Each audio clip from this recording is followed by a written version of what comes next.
bestbookbits.com brings you the book summary of The Relationship Cure, a 5-step guide to strengthening your marriage, family and friendships by John Gottman.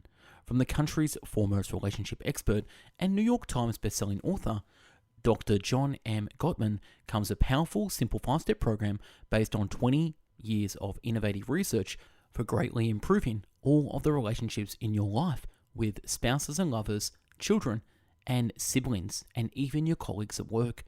Gottman provides the tools you need to make your relationships thrive. In The Relationship Cure, Dr. Gottman reveals the key elements of healthy relationships, emphasizing the importance of what he calls emotional connection. Introduce the powerful new concept of the emotional bid, the fundamental unit of emotional connection. Provides remarkably empowering tools for improving the way you bid for emotional connection and how you respond to others' bids, and more. Packed with fascinating questionnaires and exercises developed in his therapy, The Relationship Cure offers a simple but profound program that will fundamentally transform the quality of all the relationships in your life. Now, before we start this summary, we at Best Book Bits have done over 1,000 book summaries in video, written, and audio format, so check us out at bestbookbits.com, subscribe to us on YouTube, and listen to us on Apple Podcast. On with the summary. The Relationship Cure. It sounds unrealistic. All things considered, no two connections are the equivalent, even to the extent that we can make speculations regarding them. They fall into various classifications. We have associations with our sentimental accomplices, companions, collaborators, family, and kids. There can't be a one-size-fits-all answer for the issues of all these unmistakable gatherings, can there? Indeed, yes and no. There unquestionably is certifiable, not a sorcery pill that will fix your connections in a singular motion. In any case, there are some broad techniques you can figure out how to help you manage them better.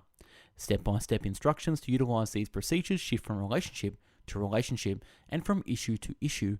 However, the basic standards are the equivalent. What's more, they all originate from the examination and thoughts you're going to find. Chapter 1. Individuals don't shape cozy connections by essentially opening up to one another. What's the key to having a cheerful, solid, and cozy relationship with someone else? If you believe it's a readiness to share your most profound, most close to home contemplations, emotions, and encounters, you're in good company. Back in the mid-1990s, numerous clinicians thought so as well, including one of the creators. In any case, at that point, he led to some examination into the issue, and the outcomes astonished both him and the numerous others in the field of brain research. In 1990, research analyst Dr. John Gottman and his partners at the University of Washington set up an abnormal logical exploration community. They called it the Love Lab. Within, it resembled a typical studio condo with a kitchen, feast-in territory, cover-up-away bed, TV, and a waterfront perspectives of a trench. Over the next year, they welcomed 60 wedded couples to go through the end of a week in a comfortable setting. Each couple was given one basic guidance: carry on with life as you ordinarily would. There was a trick. The loft was fitted out with 4 observational cameras and 2 paths reflective behind which eyewitnesses watched the couples for 12 hours every day. The members were likewise manipulated with amplifiers and body sensors that looked for sign effects of pressure, similar to the increments in pulse or levels of sweat.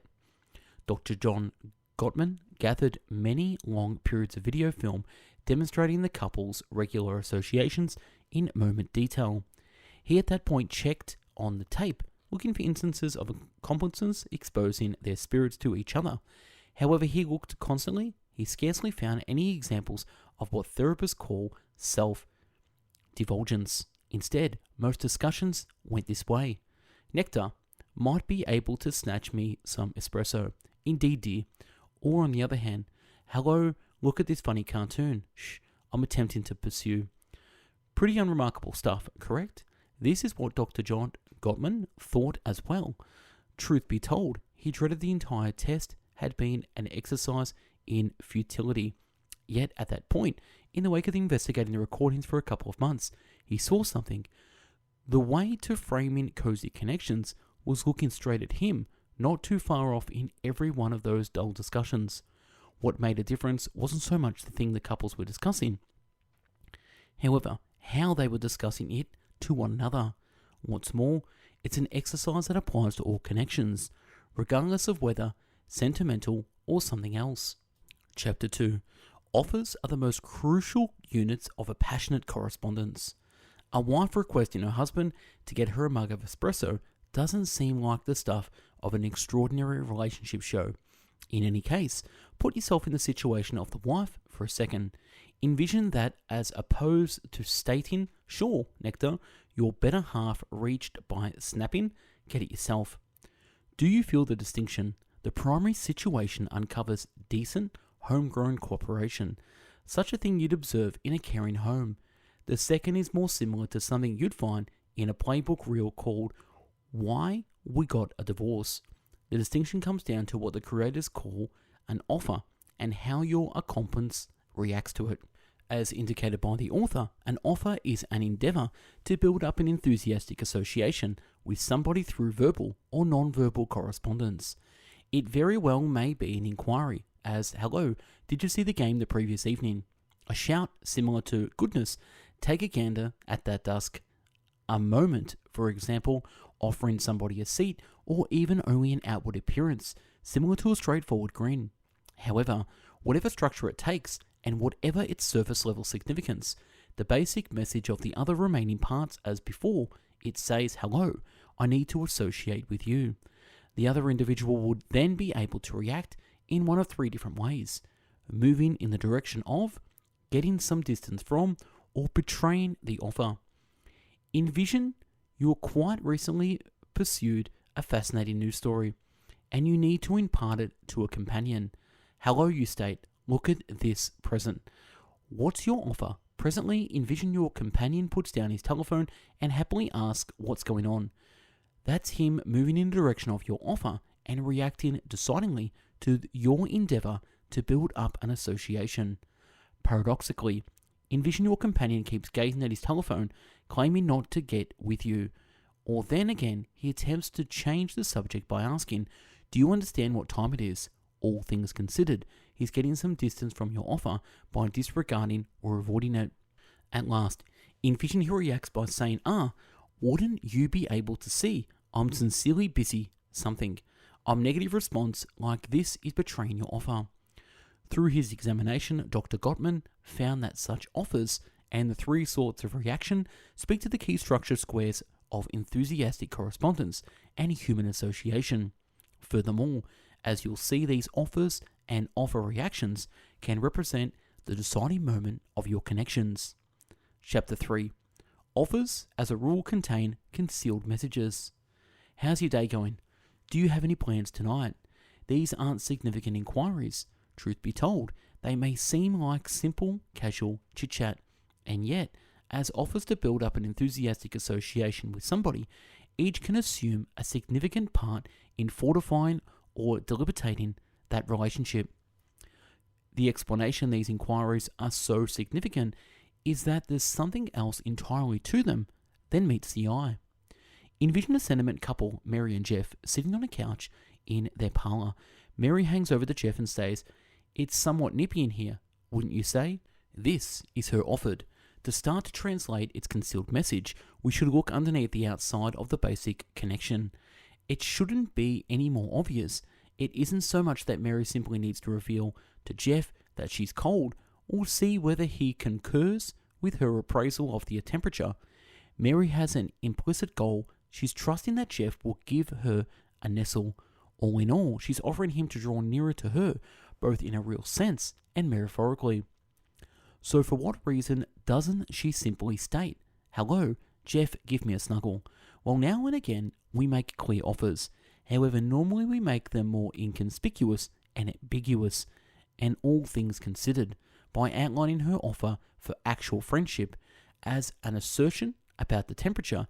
Mary has an approach to hide any hint of failure and feels to a lesser degree a blow if Jeff rejects it. Suppose she says, "Give me a snuggle," and Jeff answers, "No, I'm not in the deposition." Ouch. Then again, on the off chance that he reacts by throwing her a sweeping, she's as yet not getting what she truly needs.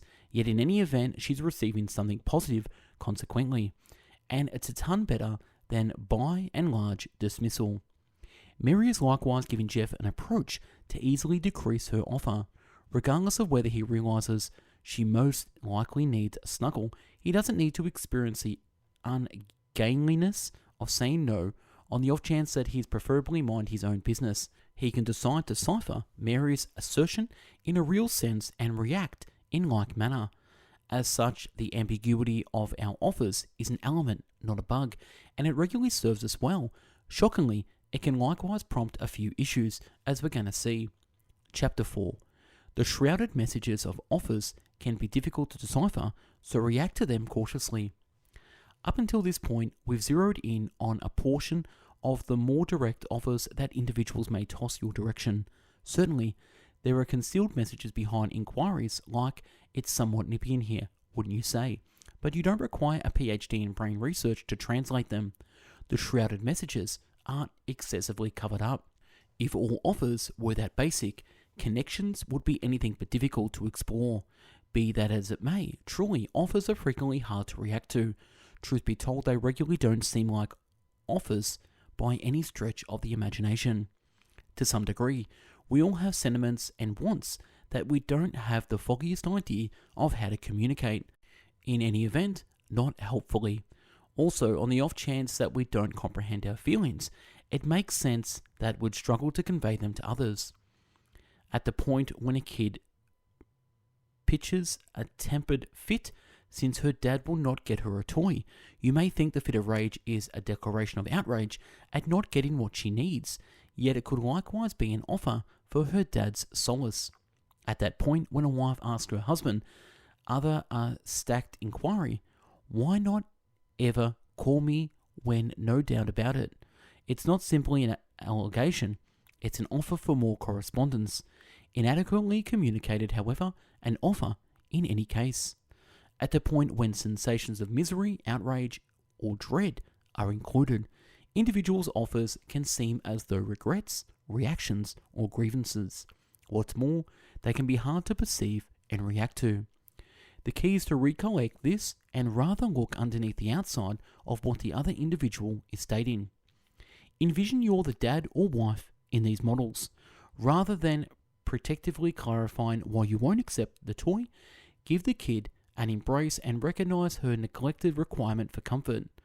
Rather than grumbling that you're excessively occupied at the workplace to settle on close to home decisions, organize a set time when you'll quickly connect with your accomplice and recognize his requirement for correspondence. By zeroing in on the fundamental offer, you're bound to figure out how to react that will construct associations, moving in the direction of the offer rather than away from or against it. Chapter 5. To comprehend individuals' offers, assist with realizing where they're coming from. As we've seen, offers are frequently obfuscated articulations of neglected feelings and want, which might be indistinct even to individuals communicating them. Maybe that brain research PhD would be helpful, all things considered. Be that as it may, shy of taking a crack at a graduate school program, you can at present give yourself a significant advantage in deciphering others' offers. You simply need a superior comprehension of the passionate cosmetics. In this part, we'll take a gander at one approach to pick up that. Have you gotten into the battle with someone and felt that you two were truly contending with a third individual who wasn't in the room?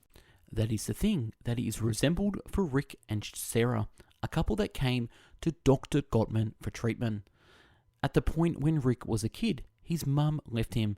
Thus he was raised by his grandma. She detested caring for him and continually revealed to him he was useless. Thus he built up a delicate ability to be self-aware regard, which came to torment his relationship with Sarah. Each time she submitted a question about his conduct, maybe Rick heard his grandma's voice, Sarah would get frantic at him for turning on the TV as opposed to conversing with her.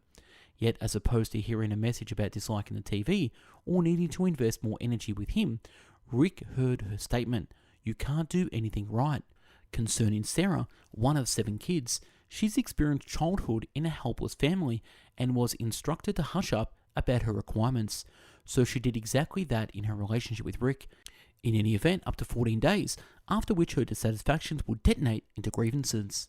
On the account of the TV, What she truly needed was to have a closer association with Rick, yet sadly, she communicated this longing in a way that sounded harsh and accusatory. Like Rick and Sarah, we as a whole convey stuff from our past connections into the present. It's what the author call our enthusiastic legacy, and it influences our collaborations with others if we understand it.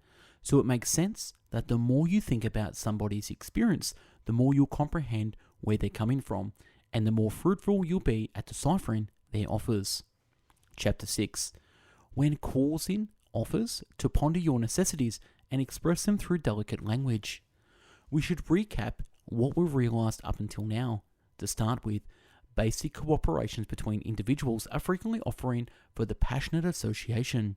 Second, these offers regularly contain shrouded messages. What's more, third, these hidden implications are regularly formed by an individual's enthusiastic legacy and past connections.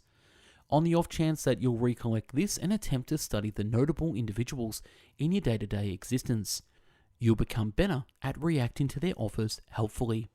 Yet that doesn't mean you shouldn't take care when making your offers and ought to depend on others to translate what you mean.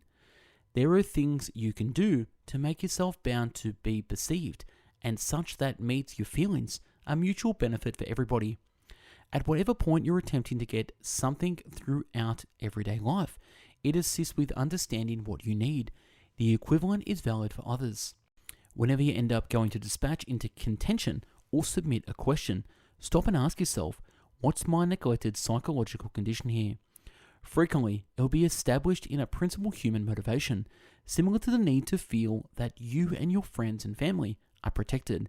For instance, if a wife is doubtful of her husband's choice to purchase a gun for the family, it very well may be that she's stressed over what will occur on the off chance that one of the children gets hold of it. If that is the situation, as opposed to offering a bare expression about firearms being perilous, she should make an offer communicating her dread.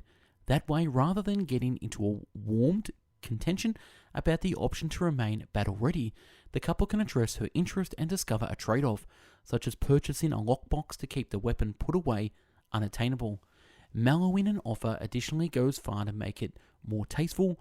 Once, the author was holding back to eat with his family, yet his better half was caught up with working in the cellar. "Hello, Julie," he yelled cruelly. "Quit working, it's family time." Understandably, Julie felt assaulted and scrutinized, and she reacted protectively, saying, I must complete this." All things being equal, the author might have opened his offer by calling out, "Hello, Julie, we miss you. Come up and eat with us when you can." Imagine the amount more certain Julie's reaction would have been. Chapter 7.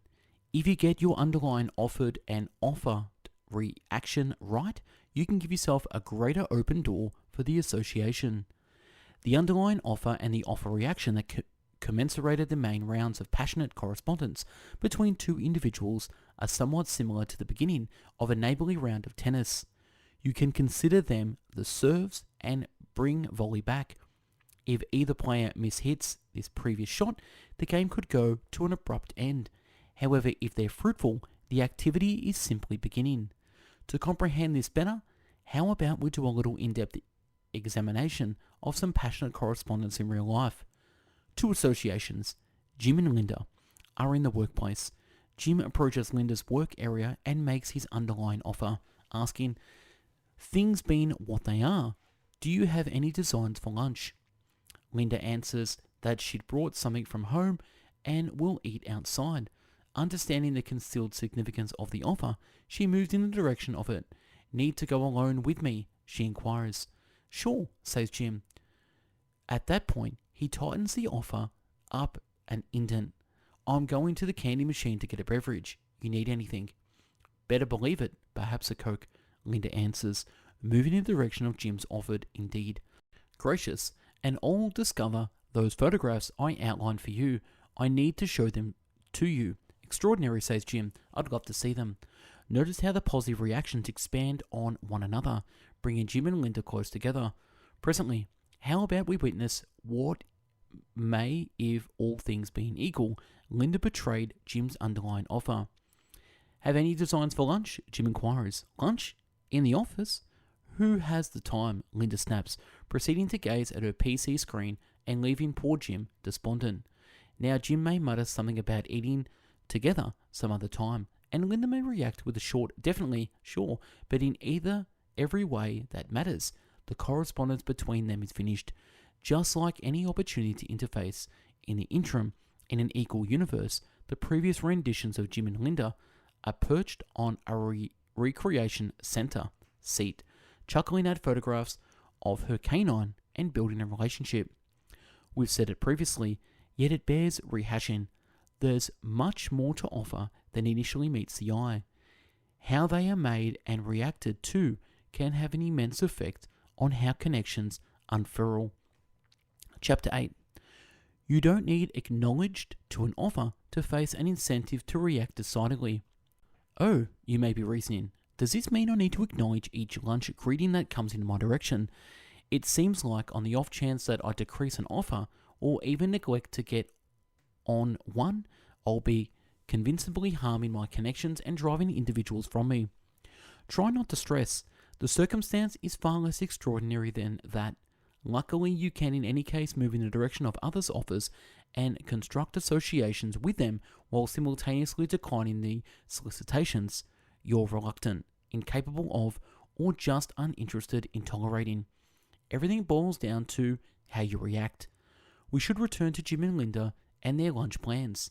In this renditions, it turns out Linda truly doesn't have the opportunity to take a break today, so she can't acknowledge Jim's offer at face esteem.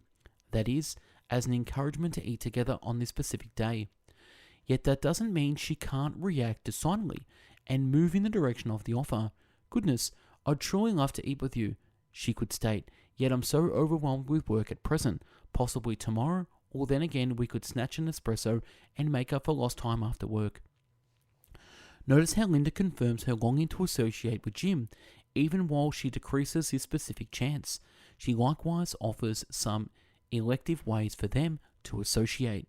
As such, rather than closing the allegorical entryway between them with a dull dismissal, she leaves it open and calls Jim closer.